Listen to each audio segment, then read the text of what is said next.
Olá, eu sou Sérgio Branco, um dos diretores do ITS, Instituto de Tecnologia e Sociedade. Estou aqui para falar com vocês um pouquinho sobre direito ao esquecimento. São três as informações importantes para a gente conversar aqui rapidamente. Primeiro, a origem do Instituto.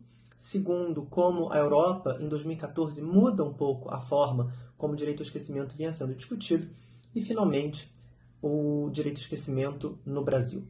Bom, a origem se dá no final dos anos 60 e início dos anos 70 na Alemanha, quando ocorre um ataque a uma base militar e alguns soldados são mortos.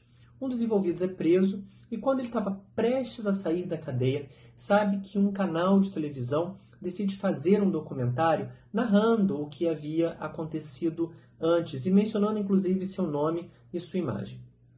Ele então se insurge contra a veiculação desse programa, alegando que, como ele estava prestes a sair da cadeia, se houvesse menção a seu nome e sua imagem, ele teria dificuldade de se reinserir na sociedade. E assim ele vence a ação judicial, alegando o direito ao esquecimento. Mais recentemente, em 2014, ocorre na Europa uma outra decisão muito importante que muda a maneira como o direito ao esquecimento vinha sendo discutido e construído. Essa ação se deu na Espanha.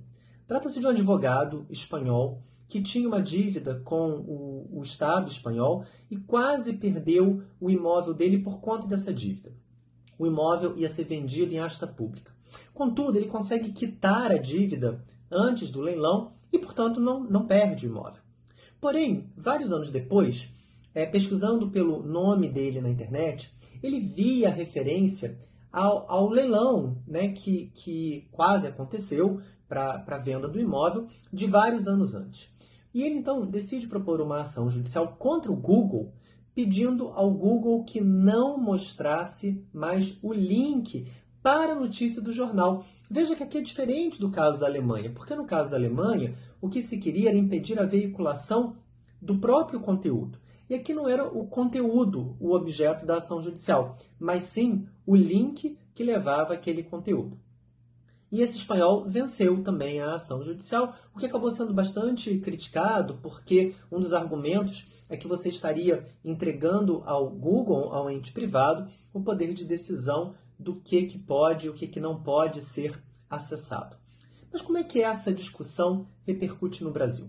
Bom, aqui no Brasil nós temos duas decisões do STJ muito importantes sobre a matéria. Ambas dizem respeito a um programa da Globo chamado Linha Direta Justiça, um programa que não existe mais, mas que fazia reconstituição de crimes famosos, né, notórios. Em um dos programas, a Globo falou da chacina da Candelária, que ocorreu no início dos anos 90 e teve o programa veiculado mais de 10 anos depois.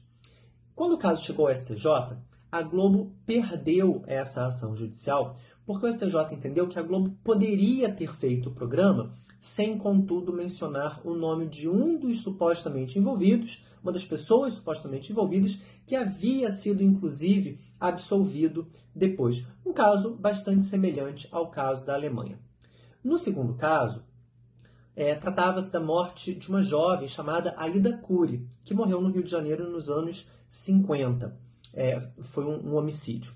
E aí os irmãos da Aida Cury, passados muitos anos, passadas décadas, propõem uma ação judicial que chega também ao STJ, em que se discute o direito ao esquecimento, mas dessa vez a Globo vence, porque o STJ entendeu que no caso da Aida Cury não era possível falar de direito ao esquecimento, porque o nome da pessoa era o nome pelo qual o caso era conhecido. Além de tudo, ela era vítima, ela havia morrido naquelas circunstâncias trágicas, então havia uma diferença entre a chacina da Candelária e os direitos tutelados na chacina da Candelária, e no caso da Aida Cury. Embora as decisões sejam distintas, a Globo vence uma e perde em outra, na substância elas são harmônicas, porque em ambos os casos o que o STJ entendeu é que a liberdade de expressão tinha que ser preservada e que, em um caso, a informação dada pela emissora de televisão não era essencial e, no outro caso, essa informação era.